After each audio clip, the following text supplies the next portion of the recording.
Buenas noches, hermanos, Dios les bendiga. Pueden sentarse. Y esta noche vamos a estar meditando en el Señor, vamos a estar meditando en un pasaje de la Biblia. Y meditemos para seguir honrando a Dios, seguir alabando al Señor con la meditación de la palabra. En San Marcos capítulo 13 vamos a estar leyendo. Le doy un saludo muy cariñoso a todos los hermanos y a las personas recientes, personas que hace poco están viniendo aquí a la iglesia. También un saludo para todos ustedes. Que Dios les bendiga grandemente. Amén. Y aquí en San Marcos capítulo 13 vamos a hacer una meditación acerca de nuestro Señor Jesucristo cuando estaba trabajando como ser humano, predicando, enseñando la ley de Moisés y enseñando el reino de los cielos, enseñando el evangelio, enseñándole a un pueblo, a un país, a una ciudad llamada Jerusalén, a un territorio, un estado llamado Judea. Judea era el estado y la capital era Jerusalén. Y pues los israelitas en todo el territorio seguramente no tuvieron esa oportunidad de oír al Señor, sino los que disfrutaron fueron los que habitaron en Judea y en Jerusalén. Eso es lo que nosotros leemos aquí en la Biblia.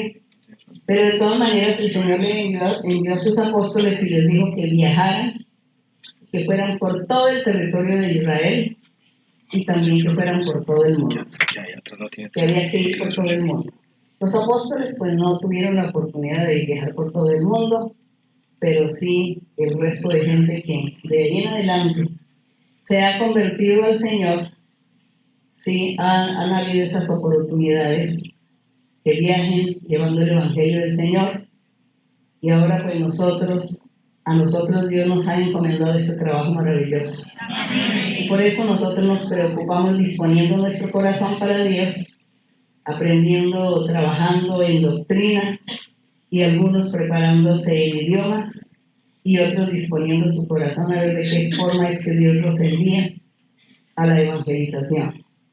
Pero empezamos por evangelizar a nuestra familia y a nuestros vecinos, a los de nuestra casa. Y por ahí se inicia la predicación del Evangelio del Señor. Ese es el trabajo que el Señor dejó cuando le dijo a sus discípulos ir por todo el mundo y predicar. Los apóstoles no lograron, estuvieron en algunos países de Europa, pero faltó todo lo que es América. Y aquí estamos en América y Dios está con nosotros. Y qué bonito que el Señor nos está mirando y el Señor nos está haciendo promesas hermosas.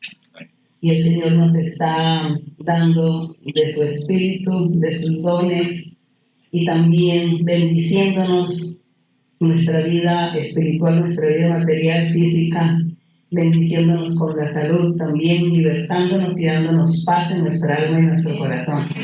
Eso es lo bonito y lo hermoso. Gracias le damos al Señor por ello. Y queremos también decirle al Señor que nos ayude para agradarle y para trabajar y servirle como Él quiere que le sirvamos. Amén. Y en Marcos capítulo 13, ¿ya tienen listo? Amén. Él dice: saliendo Jesús del templo, recordemos que en Jerusalén, la ciudad de Jerusalén era la capital de Judea y también a la vez capital de todo Israel. Y allí había un templo, el templo del Señor en ese tiempo. Era el templo que el rey Herodes había construido para los judíos allí en Jerusalén.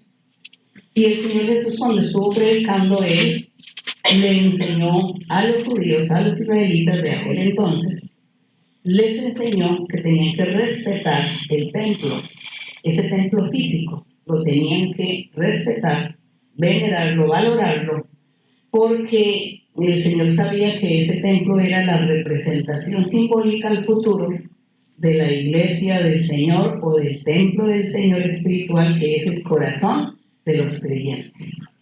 Por eso el Señor hacía respetar ese templo físico. Y el Señor constantemente iba al templo allá y predicaba, enseñaba. Entonces ahora sí leemos, dice que saliendo Jesús del templo, le dijo uno de sus discípulos: Maestro, mira qué piedras y qué edificio, refiriéndose al templo, que era un edificio muy grande, muy bonito, que era hecho con piedras finas, seguramente mármol, eran las piedras de ese templo, y era tan bonito el templo que él le decía: Señor, pero mire el templo. Y el Señor Jesús les dijo: ¿ves estos grandes edificios? No quedará piedra sobre piedra que no sea derribada. Qué noticia tan triste para los apóstoles y para las personas que estaban allí escuchando, que llegaría el tiempo en que no iba a quedar piedra sobre piedra, sería todo destruido. Y luego en el verso número 3 dice que el Señor se sentó en el monte de los olivos. El monte de los olivos era un lugar cercano a Jerusalén,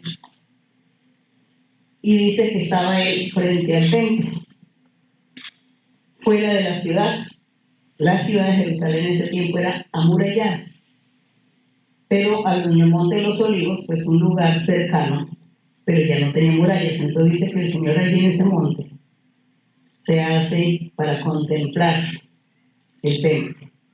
Y dice que Pedro y Jacobo y Juan, Andrés, le preguntaron aparte, y les dice: Señor, dinos cuándo serán estas cosas, es decir, cuándo será que este templo va a ser destruido. Pero dice que dinos cuándo serán estas cosas y cuál es la señal que habrá cuando todas estas cosas hayan de cumplirse. Y el Señor les dice: mirad que nadie os engañe, porque vendrán muchos en mi nombre, diciendo: yo soy el Cristo, y engañarán a muchos. Aquí ya el Señor les estaba diciendo a ellos que una vez que el Señor partiera, ascendiera, que iban a aparecer muchos Cristos, muchos falsos Cristos, falsos maestros, falsos predicadores, falsos enseñadores. Y les dice: eso va a suceder. Y en el verso 7, bueno, pueden ustedes leer para que me ayuden, dice: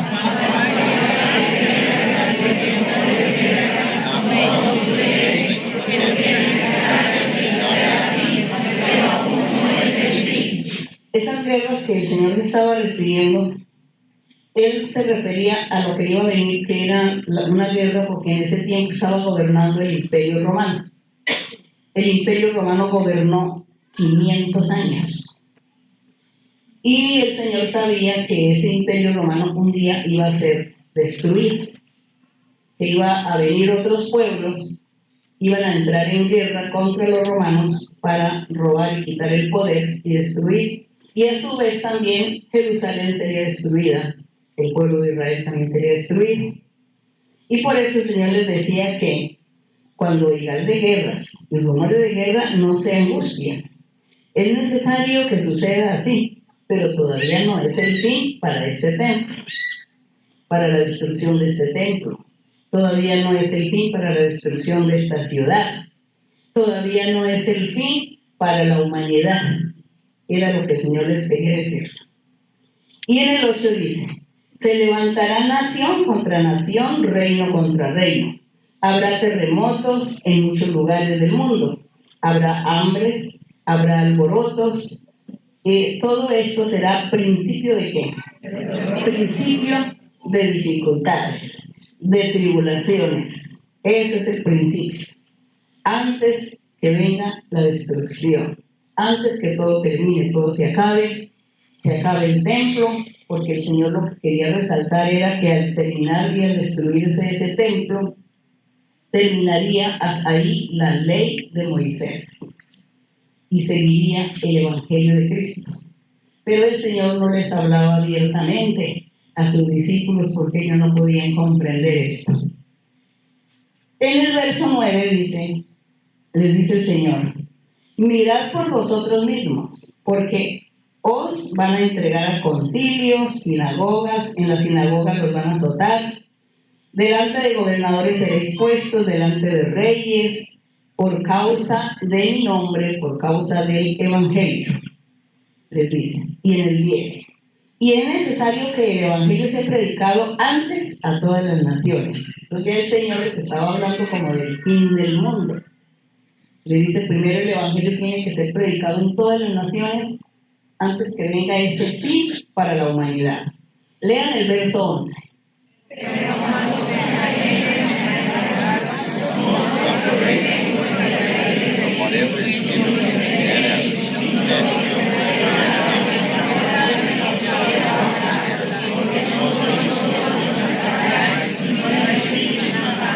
Y el Señor les dijo más adelante que ellos iban a estar ahí en medio de estas dificultades. Y les dijo, cuando los traigan ustedes frente a gobernantes y los acusen, no se preocupen por lo que tienen que hablar, porque yo les voy a dar la palabra a ustedes para que hablen y se defiendan.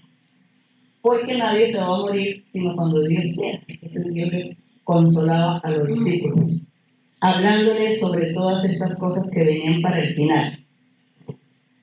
Y en el verso 12, dice el Señor, dice, el hermano entregará la muerte. Entonces el Señor les estaba diciendo, miren lo que viene para más adelante, cuando ya el Señor no esté, cuando ella haya subido a la gloria, al cielo. Dice, el hermano entregará la muerte a su hermano. ¿Por qué? Porque se va a formar una división de creencia religiosa. Porque los unos son seguidores de Moisés, los unos seguidores de la ley de Moisés y los otros seguidores del Evangelio del Señor, entre la misma familia. Entonces sus hermanos, un hermano entrega a la muerte a su otro hermano por haber cambiado de religión. O los padres entregan a los hijos, o los hijos entregan a sus padres a la muerte porque dijeron, cambiaron la religión. Estábamos acostumbrados a practicar la ley de Moisés y ahora ustedes vienen con un evangelio, con una doctrina diferente, así que son dignos de muerte. Entonces por eso dice que el hermano entregará la muerte al hermano, el padre al hijo, y se levantarán los hijos contra los padres y los matarán. Y todo eso por causa de la religión. Comenzaría esa división. Y también les dice el Señor en el verso 3, les dice a los apóstoles, y ustedes, pero no solamente a los apóstoles, sino a los creyentes en Cristo, que de ahí en adelante iban a surgir.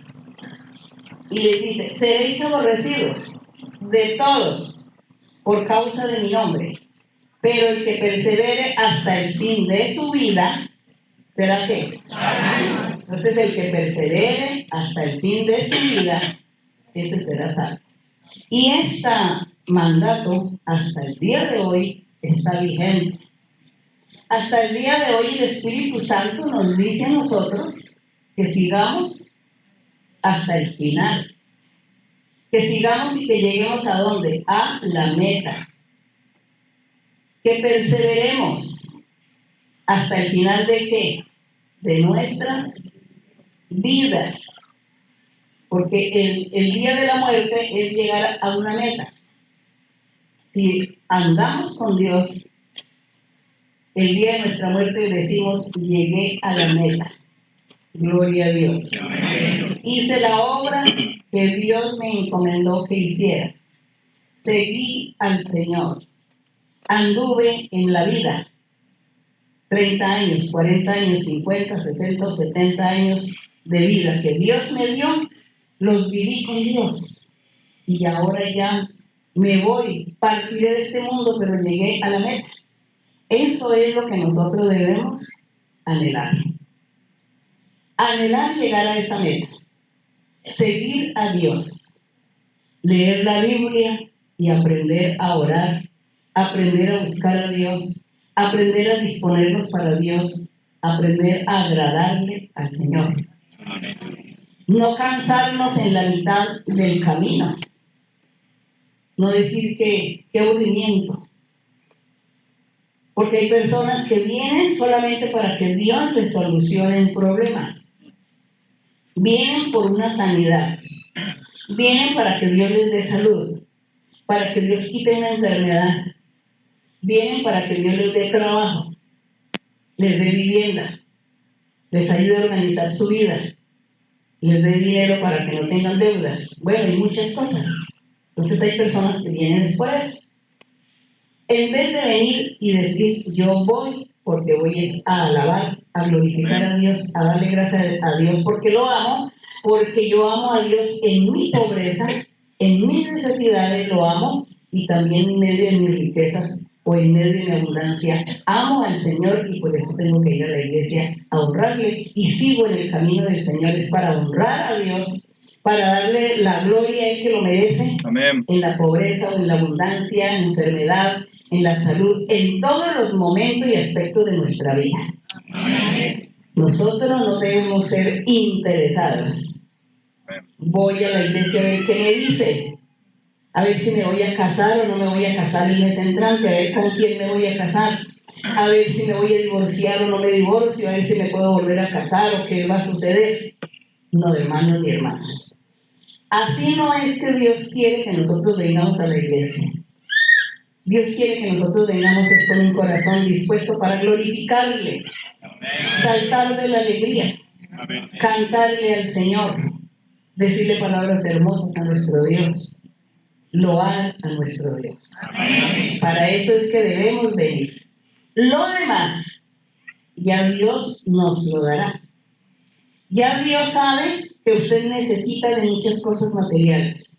Dios sabe que usted necesita que su hogar sea un hogar feliz, que haya comprensión entre su familia, que usted necesita el trabajo, la vivienda, la comida. Dios sabe eso. Que usted necesita salud en su cuerpo, Dios lo sabe. Entonces, no pongamos el corazón en los intereses. No seamos interesados, sino más bien démosle a Dios la honra, porque Él lo merece. Amén. Y desinteresadamente vengamos a buscarlo. Y así Dios también derramará lluvia de bendiciones en cada uno. Amén. Y podemos decir, Señor, ¿cuántos años yo voy a vivir, Señor? No lo sé, pero los años que yo viva, tengo que andar en tus caminos, alabándote y glorificándote, Señor.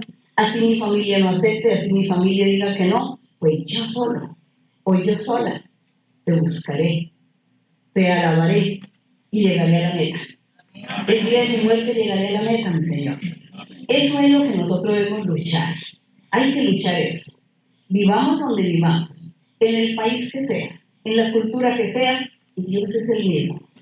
Él no cambia, Él es igual. Así que nosotros debemos valorar a nuestro Dios, valorar lo que Él está haciendo por nosotros, ya que nos está congregando aquí y su Espíritu se está manifestando entre nosotros. Valoremos esa palabra del Señor, valoremos a nuestro Dios, valoremos todo lo que dice aquí la Biblia, porque esto Dios lo está poniendo, lo está vivificando en medio de nosotros. Y aquí vamos en el verso 14, cuando el Señor les dice que ellos iban a ser aborrecidos y que el que perseverara hasta el fin sería salvo. Entonces en el verso 14 les dice el Señor a los apóstoles: pero cuando veáis la abominación desoladora que habló el profeta Daniel, puesta donde no debe estar, el que le entienda, entonces los que estén en Judea huyan a los montes. Yo no sé si ustedes habrán leído en Daniel 9:27. Busque, algún hermano busque Daniel 9:27, otro hermano 11:31 y otro hermano 12:11. El que haya encontrado 9:27 puede levantar la mano para leer. Bueno, puede leer en voz bien alta, hermano. Entonces pongan atención a Daniel 9:27. ¿Qué dice? Y por otra semana confirmará el pacto con muchos. A la mitad de la semana hará cesar el sacrificio y la ofrenda. Después, con la muchedumbre de las abominaciones, vendrá el desolador, hasta que venga la consumación y lo que está determinado se derrame sobre el desolador. Bueno, entonces dice, en la profecía de Daniel, estaba Dios revelando a Daniel lo que iba a suceder en el futuro. El futuro era ya el Señor Jesucristo, que era lo que estaba en este momento hablando con sus discípulos. Y el Señor dice, cuando veáis la abominación desoladora de que habló el profeta Daniel, El que tiene oído de Dios puede entender, y el que no, no. Entonces dice, los que estén en Judea huyan a los montes. Esa abominación desoladora que se estaba refiriendo. Pero entonces léame algún hermano 11:31. Daniel 11:31. Y se levantarán de su parte tropas que profanarán el santuario y la fortaleza, y quitarán el continuo sacrificio, y pondrán la abominación desoladora. Eso. Dice que iban a venir tropas. Entonces está hablando de quién, de una guerra. Vendrán tropas y estarán allí destruyendo el templo del Señor, que en ese tiempo era el templo de los judíos, construido por el rey Herodes, y que el Señor Jesucristo había hecho respetar. Dice que vendrían tropas y destruirían, y estarían colocando, dice que la abominación desoladora era violentando lo que había dentro del templo. Pero antes de yo seguirles explicando, en el 12:11, ¿qué dice? Daniel 12:11. Y desde el tiempo que se ha quitado el continuo sacrificio hasta la abominación desoladora, habrá 1290 días. Gracias. Esos 1290 días son simbólicos. No son los días de nosotros los seres humanos. Son los días de Dios, que no era posible, sino que fueron años. Esos 1200 días fueron años. Y dice, según lo que Daniel profetizaba, que llegaría la guerra. Y el Señor Jesús aquí también le está diciendo a los apóstoles: llegará el día en que no quedará piedra sobre piedra del templo. Y el Señor dice, cuando suceda la abominación desoladora que habló Daniel, ustedes deben estar precavidos y huir de la ciudad, porque viene la guerra. Viene una guerra y vienen unas tropas, unos ejércitos a destruir a Jerusalén, a destruir el templo. Y cuando primero entran al templo y violan los reglamentos que Dios le había enseñado a Moisés sobre el respeto al templo. Ese templo tenía 3 lugares, que era el lugar santísimo, el lugar santo y afuera el patio o el atrio. Y Dios había dicho que el lugar santísimo nadie podía entrar, sino únicamente una vez por año el sumo sacerdote. Pero cuando vino las tropas, los ejércitos de las naciones paganas, que vinieron también a pelear contra los romanos, dice que lo primero que hicieron fue entrar al templo y profanarlo, y seguramente abrieron y se entraron al lugar santísimo, sacaron todo lo que había ahí, destruyeron, acabaron y luego destruyen el templo. Ahí están violentando, y se decía que esa era la abominación desoladora, que estaban haciendo todo esto contra el templo que Dios había puesto y que había que respetar.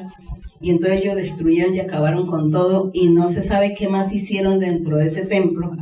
Entonces el Señor les decía, cuando eso suceda, ustedes tienen que huir de Jerusalén. Huyan, váyanse y escóndanse, porque habrá mortandad. Van a estar matando hombres y mujeres, y no va a haber respeto por ningún ser humano. Ustedes huyan para que sean protegidos, les decía el Señor. Y les dijo que hicieran eso, porque de lo contrario, si ellos se quedaban ahí en la ciudad, perecerían. Y esa es la abominación desoladora, era que cuando vieran que esas tropas penetraron en el templo de los judíos, ahí ya eso no tenía ninguna validez, porque ya habían profanado el templo, lo profanaron. Y luego de la profanación entonces venía la destrucción, los incendios. Y ahí se cumplía lo que el Señor Jesús les había profetizado aquí, que llegará el día en que no quedará piedra sobre piedra que no sea derribada. Y el Señor les dio como señal la profecía del profeta Daniel, que el profeta Daniel, de lo que leímos, profetizaba que estaría llegando esa abominación desoladora al templo, esa destrucción, esas tropas, y estarían arrasando y faltando al respeto lo que había dentro del templo. Eso fue lo que aconteció. Entonces ya el Señor aquí les dice, huyan a los montes, y el que esté en la azotea no descienda a la casa, no entre para tomar algo de su casa, el que esté en el campo no vuelva atrás a tomar su capa. Dice, pobrecitas, en el verso 17, pobrecitas las que estén, ¿qué? Embarazadas, y de las que tengan bebecitos, ¿no? Estén criando sus hijos recién nacidos en aquellos días. El Señor consideró esa situación, pero eso aconteció. Orad pues que vuestra huida no sea en invierno también, porque si es en invierno, pues la gente sale y entonces se mueren congelados.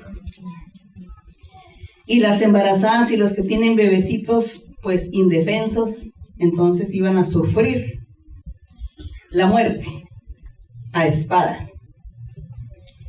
En el verso 19 lean.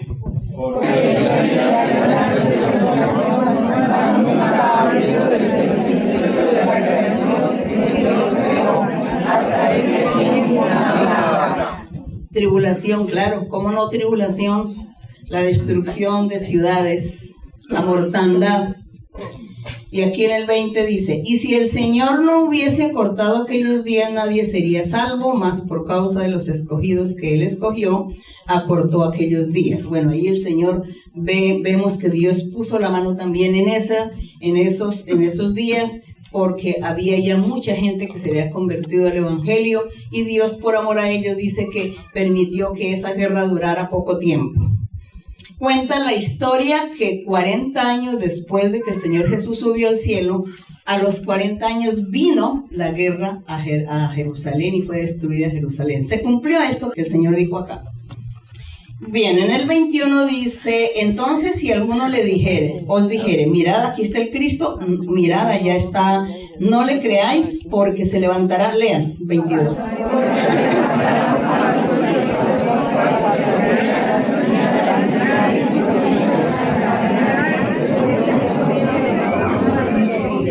Porque se levantarán falsos cristos, falsos profetas.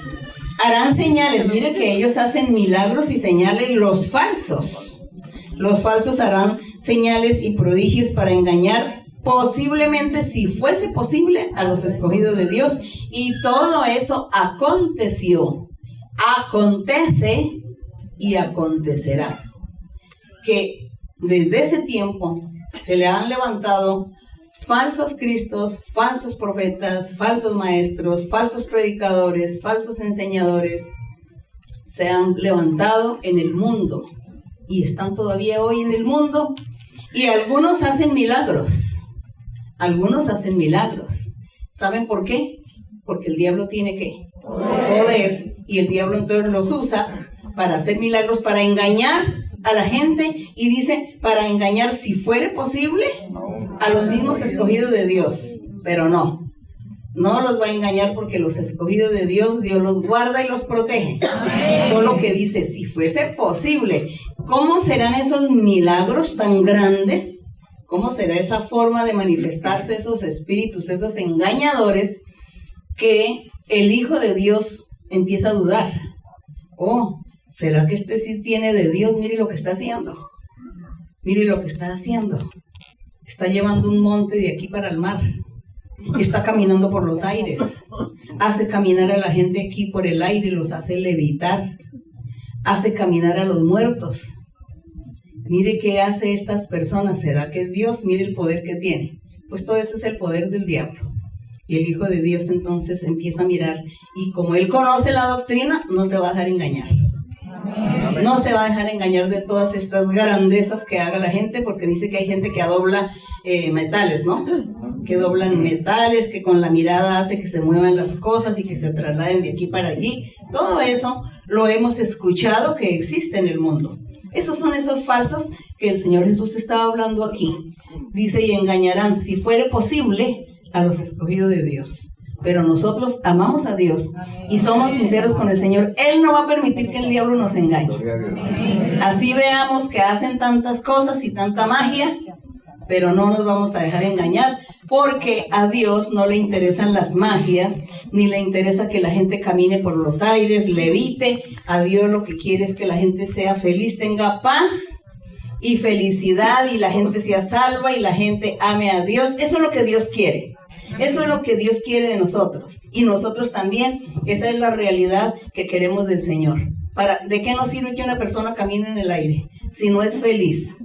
Si vive triste, si va y se suicida después, si no tiene paz, si no tiene a Dios, entonces ¿de qué le sirve que camine por el aire? De nada le sirve.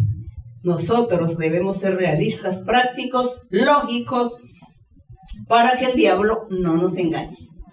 El diablo no nos va a poder engañar. Todo esto el Señor Jesús lo dijo, todo esto se ha cumplido, se cumplió, y dice el Señor aquí, mas vosotros mirad, yo lo dije ya antes, para que cuando suceda, ustedes crean y digan que yo ya les había advertido. Esa es la meditación de hoy. No sé si entendieron. Amén. No sé si les gustó, yo creo que estuvo muy bonita esa meditación, porque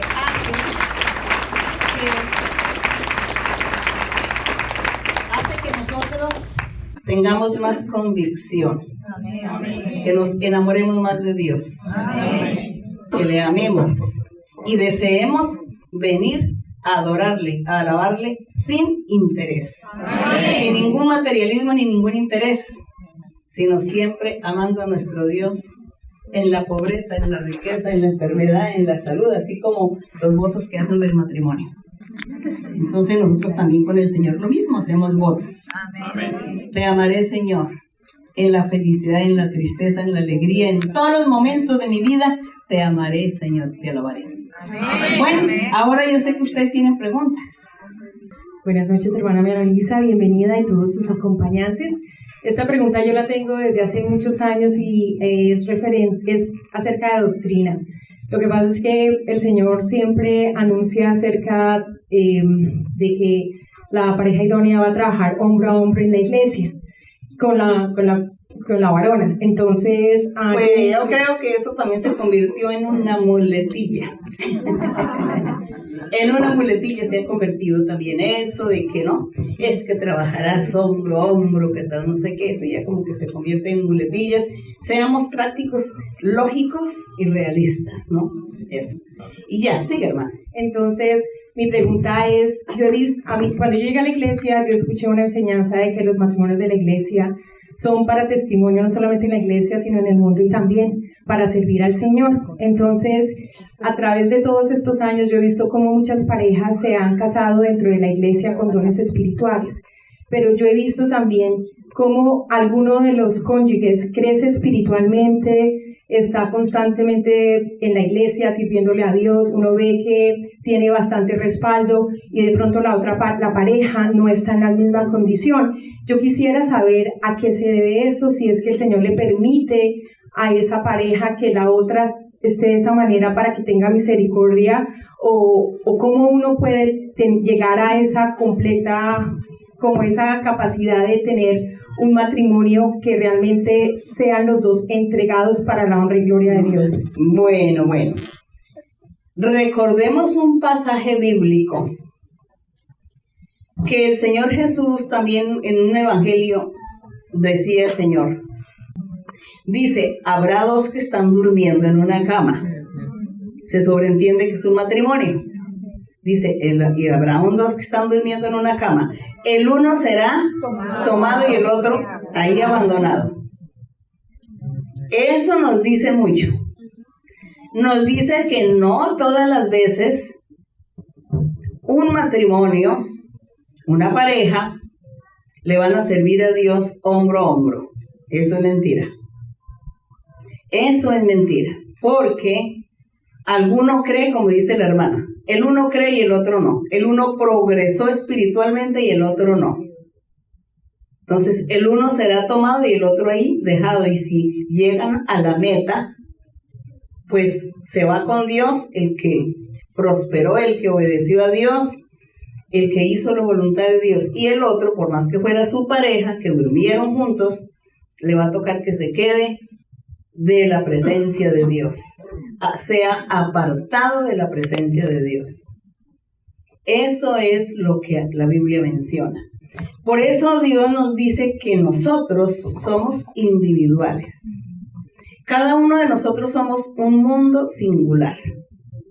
Y yo solita voy a la presencia de Dios y le rindo cuentas a Dios. Pero yo no puedo ir con mis acompañantes, ni con la pareja, ni con los hijos, ni las hijas, ni primos, primas, padres, nada de eso. Soy yo solito. La persona se presenta delante de Dios a mostrarle a Dios sus obras que hizo, de lo que hizo en su vida. Y Dios le va a cobrar y le va a juzgar y le va a premiar o le va a castigar, de acuerdo. Así que en las congregaciones no vamos a esperar de que todos los dos van a servir hombro a hombro. El uno sí seguramente y el otro no. Y admiro y estaríamos felicitando a las parejas que los dos, hombro a hombro, le estarán sirviendo a Dios. Eso sí es de admirar y ganaría muchas felicitaciones. De lo demás es un fenómeno que sucede en la iglesia. Nosotros aspiramos y deseamos que todos se convierten, pero la realidad es esa, de que no todos. Algunos sí, otros no. Pero cada uno de nosotros decimos, yo sí quiero llegar. Eso es, yo sí quiero llegar allí al lugar. Seguimos con otra pregunta. Sí, hermano. Hermana, Dios la bendiga. Mi pregunta es sobre el día de Pentecostés. Yo tuve una experiencia en mi casa que me tocaron la puerta a unos testigos de Jehová y me dijeron que ellos hablaban en lenguas porque hablaban inglés y español.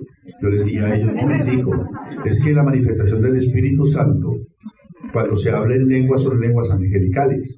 Es que para hablar inglés y español hay que estudiar, mientras que las lenguas angelicales no tenemos que estudiar. El Espíritu Santo nos toma y comenzamos a hablar lenguas. Entonces yo no tengo que estudiar, hacer un curso. Los otros idiomas sí hay que hacer el curso. Entonces, ¿qué diferencia, no? ¿Qué diferencia? Entonces hay personas que hablan 5 idiomas. Hablan francés, alemán, inglés, portugués, italiano. Los felicitamos. Pero les tocó estudiar, hacer el curso. Mientras que las lenguas angelicales no hay que hacer curso. Entonces el hermano, ¿qué le explicó a esta persona? Entonces mi pregunta es la siguiente. El día de Pentecostés tuvo que haber muchos milagros con los apóstoles, con María, con todos que estaban ahí. Y aparte de esos milagros que hubo, se presentó la situación de hablar en idiomas. Sí, claro. ¿Correcto? Sí. Porque ese día de Pentecostés dice que habían medos, persas, habían de Babilonia, ¿qué más? Elamitas, había de todas las naciones. Cada pueblo hablaba un idioma, un dialecto. Cada pueblo hablaba un dialecto. Como por decir aquí en Merguey se habla un dialecto, y en Fort Lauderdale hablan otro dialecto, en Weston hablan otro dialecto. Así es en Europa, y así era ese tiempo. Cada pueblo era con una lengua, con un idioma diferente. Y Dios, para manifestarse y convencer a esa gente, hizo que los apóstoles y su gente, que eran 120 que estaban ese día orando al Señor, y todos resultaron hablando en lengua. Dice que hablaban en el idioma de cada persona para convencerlos. Pero también ese día sucedió eso, pero también Dios les dio lenguas angelicales, porque de ahí en adelante Dios comenzó a dar lenguas angelicales, porque dice que eran lenguas que la gente no entendía. Y el mismo apóstol Pablo enseña, dice, el que habla lenguas angelicales no sabe ni entiende lo que está diciendo. Pida que en oración que sea interpretado. Si no hay intérprete, entonces ore para él mismo y para Dios, pero no ore en voz alta las lenguas, porque nadie va a entender. Entonces ahí está la enseñanza también. Sí. Entonces, y ellos se basan solamente en el día de Pentecostés. Pero se les olvidó en los Hechos, y se les olvidó allá en Corintio lo que el apóstol enseña sobre las lenguas. Eso sí se les olvidó, o no han leído. Únicamente se referían a ese momento de las lenguas, de los idiomas, pero ellos no entienden que hay lenguas angelicales. Entonces me dijeron que no, que eso era para el pasado. Le dije, no, eso es para allá. Entonces lean más partes, lean más información. Muy sabios, porque entonces Dios se quedó sin ese poder. Cuando Dios dijo que era para siempre. El Señor Jesús en San Juan, en el Evangelio de San Juan, le hizo promesas a los discípulos. Les dice, yo me voy, pero les voy a enviar un consolador, el Espíritu de verdad, el cual les va a enseñar todo, los va a guiar, les va a decir todo lo que tienen que hacer y Él estará con ustedes para siempre. Él no dijo que era por 100 años ni por 1000 años, sino para siempre. ¿Qué significa para siempre? Para siempre es todo lo que esta generación o esta humanidad pueda vivir. Bueno, uno les dice a ellos no vamos a discutir sobre doctrina, sobre esto, no vamos a discutir. ¿Qué haríamos con estas personas? Mire mi tarjetica. Venga, yo voy a una iglesia, allá Dios se manifiesta. ¿Usted es feliz? ¿Usted es feliz o usted es un amargado, un triste y un decepcionado de la vida? Allá donde yo estoy yendo, Dios da la felicidad y la paz. Es que eso es lo importante, la paz que Dios nos dé. Y allí Dios se manifiesta y hace promesas lindas y usted va a ser feliz. Y la invito a la iglesia. Es mejor hablar así y no entrar en discusión doctrinal, porque nadie va a tener la razón, nadie va a creer. Ni ellos me creen, ni yo les voy a creer. Entonces mejor los invito para que disfruten, experimenten lo que yo estoy experimentando en mi iglesia. Así es la forma correcta mejor. Sí, hermana. Buenas noches, hermana. Buenas noches, hermana. Ayer estuve escuchando la predicación de las ferias acerca del discernimiento. El predicador hablaba acerca del discernimiento, o sea, discernir entre lo bueno y lo malo de lo de Dios. También el discernimiento como un don, el discernimiento para echar fuera demonios. También el discernimiento en lo espiritual. Y me entró una inquietud acerca de lo que es la intuición. ¿Podríamos denominar esto también como parte del discernimiento? Muchas gracias. Bueno, discernimiento. ¿Qué es discernimiento? Dice que discernir es saber distinguir. Discernir es distinguir el comportamiento de una persona, si esta persona es buena, es mala, si esta persona es neurasténica, esta persona es conflictiva, esta persona es educada, esta persona es maleducada, esta persona es grosera, es contencioso, aquel es manso, sencillo. Nosotros decimos eso de la gente, ¿cierto? Eso se llama discernir. En cierta manera estamos distinguiendo el comportamiento de alguien. Y cuando Dios dice que entre los dones espirituales a algunos les va a dar el don de discernimiento de espíritus, es otra cosa.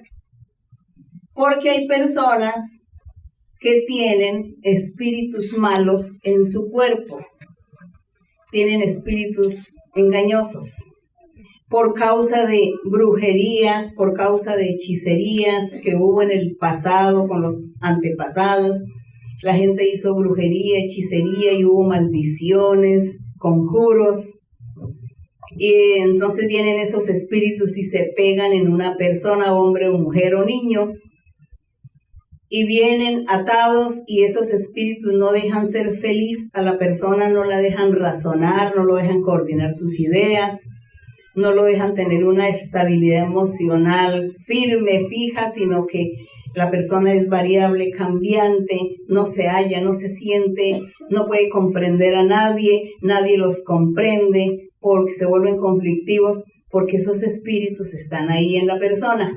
Entonces la persona viene a la iglesia y los que tienen el don de discernimiento, cuando habla con la persona, cuando la escucha, cuando la saluda, cuando le da la mano, cuando en fin comparte, ¿no? O socializan. Entonces el que tiene el don de discernimiento le capta, le dice, esta persona tiene espíritus, esta persona tiene muchas ataduras, muchos espíritus, lo perturban espíritus.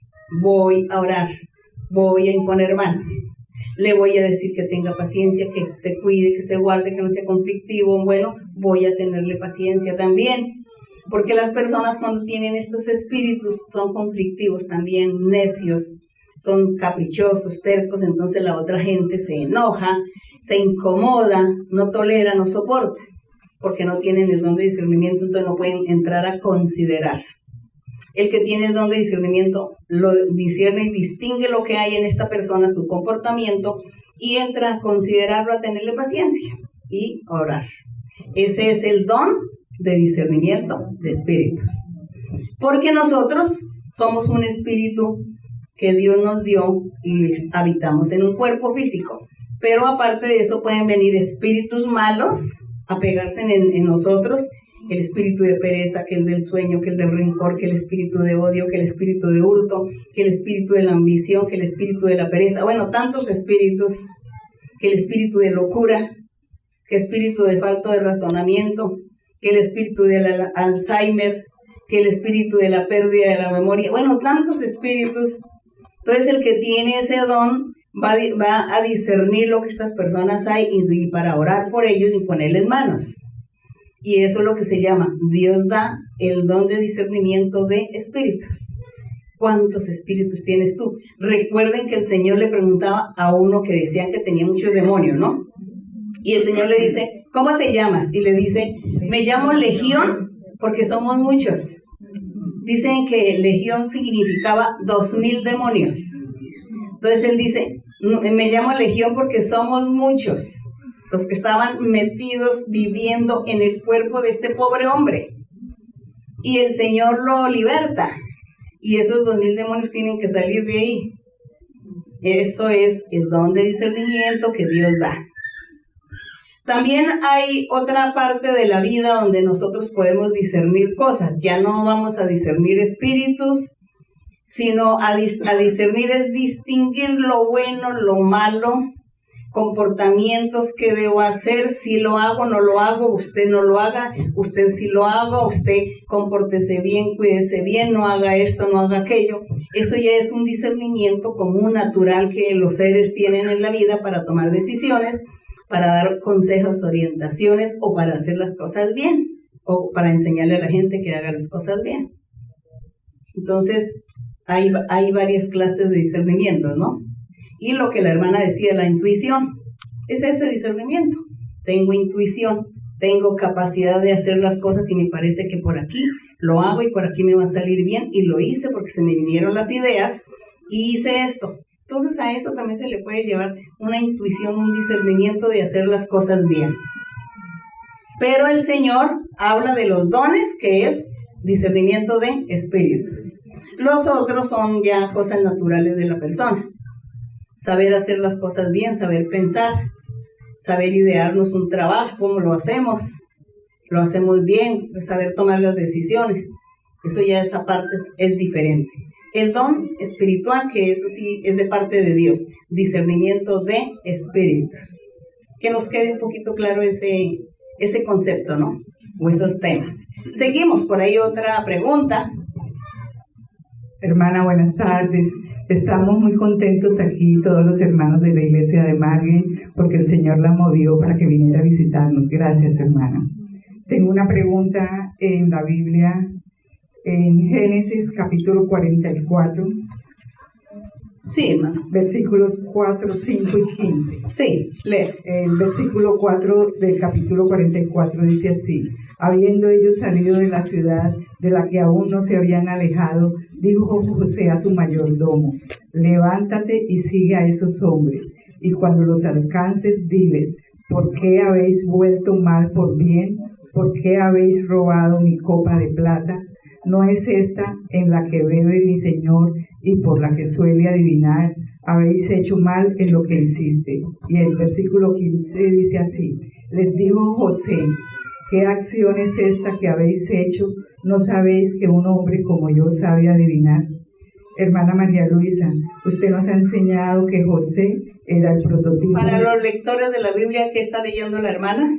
¿La historia de quién? De José cuando vivía ¿dónde? En Egipto. Eso. Es que es mejor ubicarnos en el contexto para poder entender. Sí, hermana. Entonces, hermana María Luisa, usted nos ha enseñado que José era el prototipo de nuestro Señor Jesucristo. Como el hermano mayor. Bueno. Como el hermano mayor solamente. ¿Y por qué él en esta parte de la Biblia dice que él sabía adivinar? Bueno, precisamente. ¿por qué sería que él dijo eso? Estrategia, no es que él estaba allá en Egipto, sus hermanos lo habían vendido desde niño y él vivía en Egipto y él no se había dado a conocer a sus hermanos y él quería vengarse de sus hermanos por la maldad que le hicieron de haberlo vendido, y por eso él estaba preparando la venganza. Y por eso él le dijo a los mensajeros, díganle a ellos que por qué se robaron la copa, y resulta que la copa que estaba él bebiendo no era una copa que él a propósito la guardó en los sacos de trigo, porque él quería vengarse de sus hermanos. Y les dice, díganle que en esa copa es donde yo adivino, es donde yo suelo hacer las adivinaciones, para confundirlos más, por si acaso ellos sospechaban que era José su hermano. Entonces los confundía más. Él lo hizo, fue de puro maldadoso, más bien, de puro maldadoso por vengarse de sus hermanos. ¿Y quién no se iba a vengar después de todo lo que le hicieron? Lo venden y él vive como esclavo tantos años en Egipto. Antes que Dios lo bendijo y llegó a ser el segundo del rey, y Dios lo bendijo a José. Entonces eso fue lo que él hizo, no es que él adivinara, sino que hizo eso para confundirlos, y luego él se da a conocer a sus hermanos, ¿no? Después de que se vengó, ahí sí ya se dio a conocer y todo les tocó arrodillarse y pedirle perdón. Eso fue lo que sucedió. Bien, habrá otra pregunta. Sí, hermano. Buenas noches, hermana. Gracias por acompañarnos, que Dios la bendiga. Tengo una pregunta. Usted en un estudio bíblico enseñaba acerca de los genes de la carne, de que nosotros venimos con la carne, con muchas situaciones de envidia que está adentro, que nos cuesta dejar, que nos cuesta cambiar. Las herencias.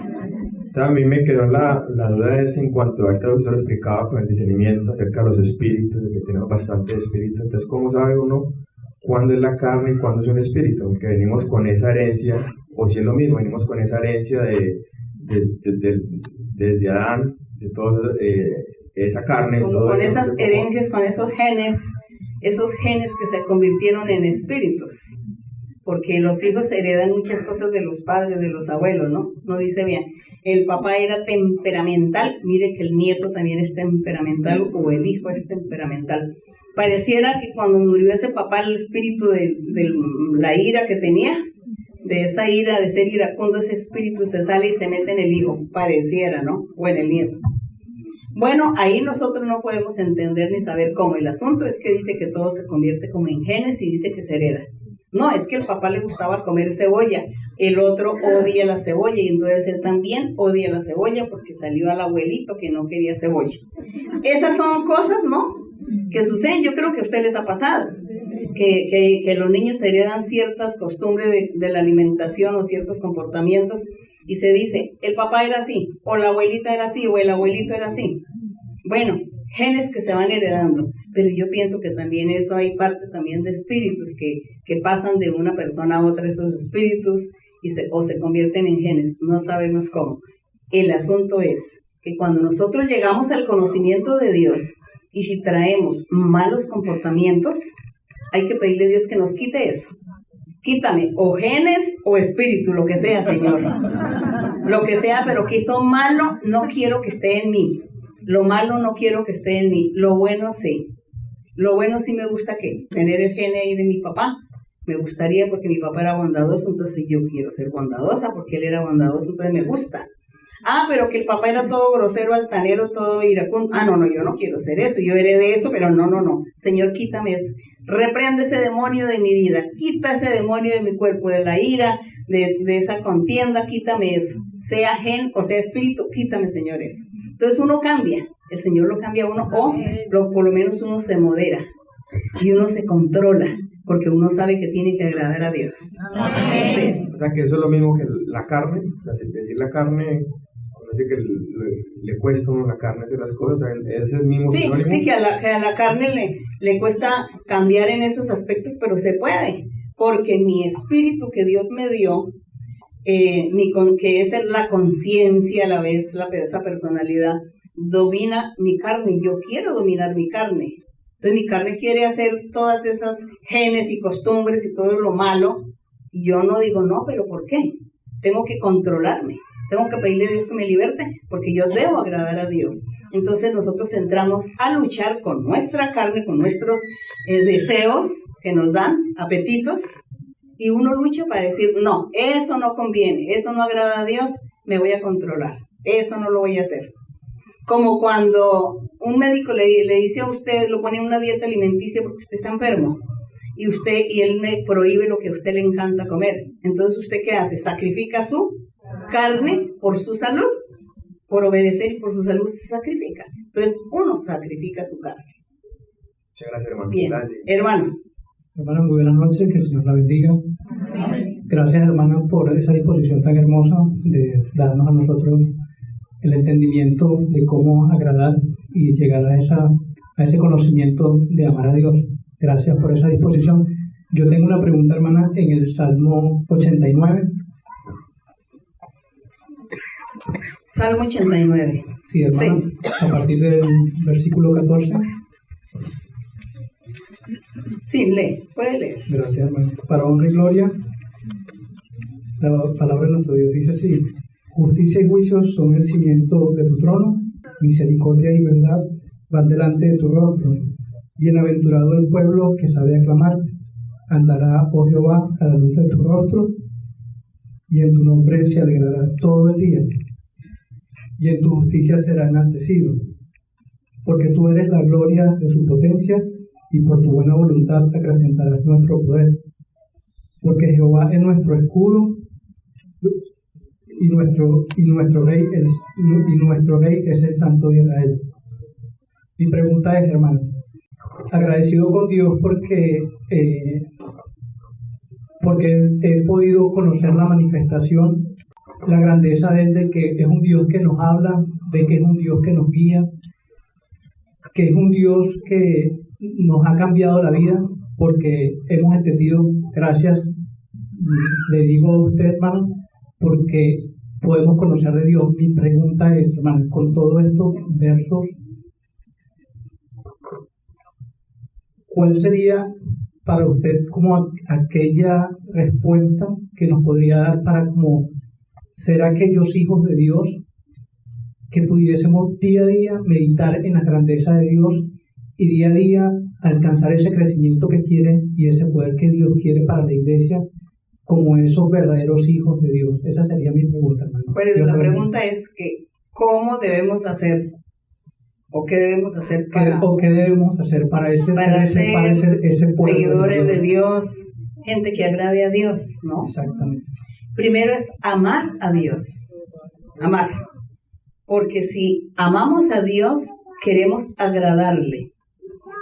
Amar, valorar a Dios, reconocer a Dios, desear agradarle a Dios en todo. Ese es el primer paso para que lo demás, que nos es difícil, Dios nos va a ayudar. Dios nos ayudará a amarle, a hacer su voluntad, a agradarle, a cumplir con sus mandamientos. Él nos ayudará, porque Él ve que en nuestro corazón está el amor hacia Él, el deseo ardiente de hacer su voluntad, y eso es lo que Dios premia. Dios premia y mira es el corazón. Por eso el Señor dice que Él mira el corazón del hombre. Y según como esté el corazón del hombre o la mujer, asimismo Dios también le va a ayudar para que Él logre hacer lo que desea y anhela, agradar al Señor. Entonces, esas dos cosas van de la mano. El amar al Señor, el desear disponernos para Dios y agradarle en todo, y Él entonces nos va a ayudar a resolver, a dominar nuestra carne, a humillarnos y a dejar de estar haciendo lo malo, porque Dios nos va a capacitar para eso. Bien, la última pregunta, sí, hermana. Hermana, yo quisiera que usted me hablara sobre el libre albedrío, ¿no es cierto? Mucha gente, muchos de los hermanos hablan que, por ejemplo, que tienen que esperar, si el Señor les dice si rentan un cuarto, darle gracias a Dios que porque el agua que les está dando, y pienso que lo están empequeñeciendo. Entonces quisiera que usted nos dijera o nos explicara bien en el libro albedrío cómo pudiéramos cómo se valora ese. Entonces la hermana dice, estamos empequeñeciendo al Señor porque estamos esperando que Él me diga si voy a rentar el cuarto o no lo voy a rentar, o si voy a rentar un auto para movilizarme o no. Entonces dice la hermana, están empequeñeciendo a Dios, porque son decisiones que nosotros podemos tomar. son decisiones. Ese es el libre albedrío. Tomar nuestras propias decisiones. Nosotros ya sabemos nuestros deberes como seres humanos. Como seres humanos tenemos deberes que Dios instaló y dejó en el hombre y la mujer. Y le dijo al hombre y a la mujer, trabaje para que coma, trabaje para que viva, trabaje para que se vista, trabaje para que construyas una vivienda y vivas bajo techo, trabaje, gánate el pan. A la mujer también le puso su trabajo, sus oficios. Es eso, ese es el libre albedrío. Y entonces nosotros tenemos que tomar nuestras decisiones de nuestros deberes. No vamos a esperar que Dios me diga, mire, ve y busque trabajo, ve y aplique allá en tal almacén o en tal restaurante, aplique allá. No, el Señor no, porque es que nosotros ya sabemos lo que nos corresponde hacer. Hay que ir a aplicar trabajo de acuerdo a lo que yo sepa, que yo me sienta capacitada de un trabajo para realizar, entonces yo aplico. Y espero en Dios que Él me ayude y me abra puertas, eso sí. Señor, ábreme puertas. Hice 5 aplicaciones de trabajo. Señor, ábreme puertas porque mira, Señor, estoy sin trabajo. Ese es el libre albedrío, que hacemos las cosas que nos corresponden, nuestros deberes como ser humano, en la sociedad, en la familia y todo nuestro deber con nosotros mismos. Ese es el libre albedrío. Nosotros le pedimos a Dios cosas imposibles para nosotros hacer. Lo imposible, eso sí le pedimos a Dios que nos ayude. Lo difícil, le pedimos a Dios que nos ayude a resolver. Pero lo elemental, nosotros ya sabemos que tenemos que trabajar, que luchar, que no podemos cruzarnos de brazos, sino que hay que hacer algo porque entonces nos morimos de hambre. O dejamos morir de hambre a nuestras familias por no ser responsables y cumplidores de nuestros deberes. Eso es, el libre albedrío es eso, la toma de decisiones. Sin embargo, Dios conoce nuestra vida, conoce nuestros pensamientos, dice que Él conoce nuestra vida, que si salimos, que si entramos, que si todo lo que hacemos, Él lo conoce. Pero Él no interviene, Él nos deja a nosotros que razonemos, que pensemos, que reflexionemos, tomemos una decisión, hagamos un negocio, un trabajo. A veces le decimos, Señor, este negocio es de mucho dinero y te pido que me orientes porque yo no voy a ir a perder cantidad de dinero en el negocio, ayúdame. Pero si son cosas tan pequeñas, pues no es necesario. Entonces nosotros ya hacemos las cosas por nosotros mismos. Sí, hermano. Buenas noches, hermano. Muchas gracias. Yo tengo una pregunta sencilla. Mi pregunta es referente a la paciencia. Es algo que el Señor constantemente me pide. Es algo en que constantemente yo medito. ¿El Señor le pide a usted que tenga paciencia? ¿Y usted reconoce que es impaciente? Bueno, reconozco que sí. Y en 8 años... Bueno. Lo estamos haciendo confesar al hermano aquí delante de todos. Sí, yo reconozco que bueno, sí. En mucho el Señor me ha ayudado a crecer en la paciencia en 8 años. Y también reconozco de antemano que en muchas cosas me equivoco, me he equivocado, le he fallado y posiblemente, seguramente yo he hecho que esas promesas, las cuales yo lucho, anhelo y medito en ellas, en alcanzar y veo que no llegan. Y el Señor me pide paciencia, entonces yo a veces medito en ello y le pregunto, Señor, yo he sido paciente, Señor, ya van 1, 2, te cuento y esto, y mira, ya no hago aquello, ya no me angustio por lo aquello, por lo otro, ya me callo. Recuerde que el ser paciente no significa que no sea diligente, ¿no? Hay que ser diligente, muy diligente, porque entonces a veces la gente confunde que si Dios le dice sea paciente, entonces me cruzo aquí de brazos y me estoy ahí que me caiga del cielo todo. Sí. Entonces no, yo tengo que ser diligente. Hago como les decía, hago 5 aplicaciones de trabajo diferentes de lo que yo sé que puedo realizar. Y entonces ya le oro al Señor y le pido al Señor que me abra puertas en esos 5 lugares que ya solicité. Espero en el Señor. Espero en Él. Cuando Dios dice, sea paciente, Él lo que nos está diciendo es que no nos amarguemos. Hay personas que se enferman por ser impacientes, porque quieren ya quiero que se resuelva, pero quiero que se haga, pero quiero ver. Entonces se enferma, se estresa, se deprime, se le sube la presión, se le sube el azúcar, bueno, pero Dios no quiere que nosotros vivamos en esos desesperos, en esas angustias, llorando y preocupándonos. Entonces Dios dice, tenga paciencia. Sí, sé diligente. Y Señor, he pasado 5. Sí, ya sé que pasaste 5 solicitudes. Espera que yo te voy a abrir puertas en una de ellas. Porque el Señor quiere que nosotros vivamos felices, tranquilos, en paz, sosegados, relajados, quiere el Señor. Pero yo soy diligente, mirando y hablando por aquí, por allí, tratando de resolver mis asuntos, mis negocios, tratando de arreglar mi situación. Entonces le hablo a la gente, le digo a la gente, o le oro al Señor, según lo que sea, y espero con mucha fe y creo que el Señor me va a ayudar. Eso es lo que el Señor dice a la persona, sea paciente, porque seguramente viene el desespero y la angustia. Recuerden que hay mucha gente, o la gente que no tiene, pues que no han conocido el camino del Señor. Yo he visto personas que cuando están impacientes por algo que quieren resolver, empiezan a fumar. Y empiezan...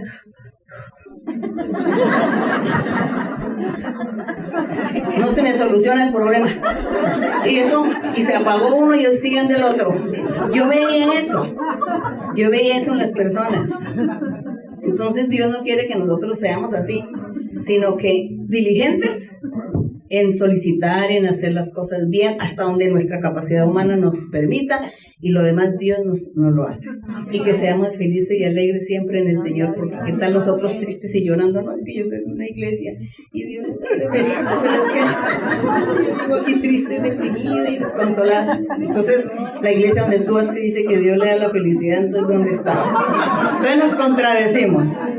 Entonces la paciencia es esa, ser diligente, pero no se amargue, no se angustie porque se enferma. Y Dios quiere que tengamos salud. Siga, hermano, con su pregunta. Sí, hermano, me ha aclarado la duda. Bueno. Porque yo también pensaba, ¿será que el Señor quiere que me está diciendo en pocas palabras, cuando tú cambies yo te bendigo, o estoy haciendo la obra en ti? El domingo la predicación fue de cuando Noé se acordó, el Señor se acordó de Noé. Entonces yo, entre toda mi meditación, yo me hago todo este cuestionario a mi persona y bueno, ¿será que no ha llegado el tiempo? Las bendiciones espirituales, que son las que más, pues, no anhela de todo, pero las bendiciones espirituales las que más anhelo, quiero que llegue, por las que he luchado, por las que sí, cuando uno deposita, en cambio, cuando uno tiene que depositar la confianza en el Señor para poder decir que no estoy impaciente, porque también la impaciencia hace que las personas que nos rodean sufren, la gente que nos rodea sufre. Tú dices, pero este impaciente me tiene desesperado, me tiene desesperada con su angustia, con su afán, con sus dichos todo el momento, quejándose, lamentándose, no, ya me tiene mal. Entonces uno, pues también puede angustiar a las otras personas que nos rodean de oírnos eso. Entonces por eso es que Dios siempre nos aconseja que tengamos paciencia, que no nos impacientemos, porque con eso no vamos a solucionar nada. Por eso dice el Señor, y no es del que corre, no es que no es del que corre, no, es que hay que poner todo en la presencia de Dios, ser diligente en todas las cosas de la vida, y ya Dios nos ayudará a resolver todo lo demás por nuestra salud y el bienestar de la gente que está a nuestro alrededor. Entonces eso es lo que se llama lo de la paciencia. Que no desesperarme, no vociferar, porque uno ve la gente en el mundo que vociferan y gritan y se ponen iracundos y tratan mal a los hijos y a todas las personas por su impaciencia que tiene de que no se le pueden resolver sus problemas o sus asuntos. Entonces, por eso el Señor nos enseña que seamos felices, que creamos y confiemos en Él y dejemos en sus manos del todo, que Él nos va a ayudar a resolver, y que seamos felices y que nos tranquilicemos.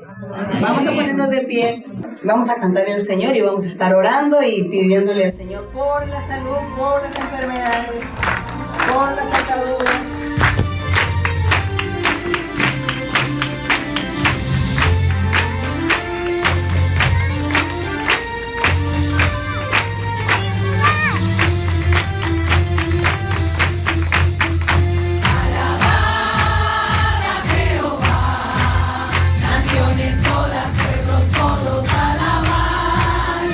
Porque ha engrandecido sobre nosotros.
por tus bendiciones, por tus promesas, por tu palabra. Gracias por tu amor, por tu mano poderosa bendiciéndonos. Gracias por tu consuelo que nos das, por el apoyo, por todas esas maravillas, por la libertad, por la paz y la felicidad, por las sanidades. Gracias por las liberaciones, Señor, porque tú, Señor, has estado sanando a muchos, libertándolos de espíritus de enfermedad, de espíritus de demonios que atormentan y que hacen perder el razonamiento a las personas, la cordura. Pero tú estás allí, Señor, con tu mano misericordiosa, con tu mano poderosa, actuando, haciendo milagros y señales. Nuestro Dios, gracias porque tú nos escuchas, porque tú nos ves y porque tú nos prometes y nos tienes mucha paciencia. Bendito y alabado tu nombre. Te alabamos en el nombre glorioso de Jesucristo, tu Hijo amado. Te damos la honra, la gloria y la alabanza. Bendito tú, mi Señor, desde el siglo y hasta el siglo. Tú eres nuestro Dios poderoso, nuestro Dios vivo. Gracias, Señor. Gracias en el nombre de Jesús. Tu mano poderosa sanadora sobre las personas que están enfermas, con enfermedades físicas, con enfermedades psíquicas también. Que tú libertes, Señor, y eches fuera y reprendas todo espíritu malo, todo espíritu inmundo que viene a atormentar a algunos, que vienen a robar la paz, la alegría, la felicidad. Señor, destruye toda esta obra del maligno y quita, Señor, todas estas brujerías, hechicerías y maldiciones y liberta a los cautivos. Limpia, Señor, los corazones y las vidas de la gente. En el nombre glorioso de Cristo Jesús, tu Hijo amado, te lo pedimos, mi Señor. Despide a los hermanos, llévalos con bien a sus hogares, a su casa, a sus moradas. Guárdales de todo peligro, guárdales del mal. Guarda y protege, Padre, en el nombre de Cristo. Gracias te damos. Gracias, Señor. Bendito tu nombre para siempre. Gloria al Rey. Despiértate, Sion, levanta una tienda y coloca en ella el arca de Dios. Alaba y bendice y danza a Jehová, que Dios ha llegado, que Dios ha llegado muy cerca de ti. Despiértate, Sion, levanta una tienda y coloca en ella el arca de Dios.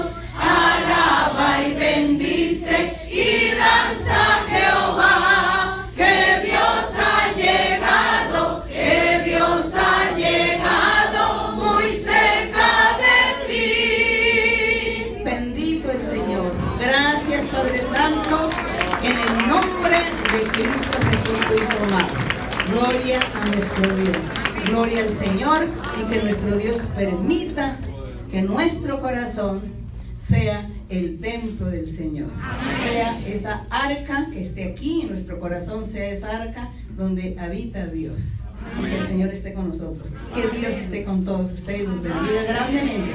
Muchas gracias. El Señor les bendiga. Dios les bendiga, hermanos.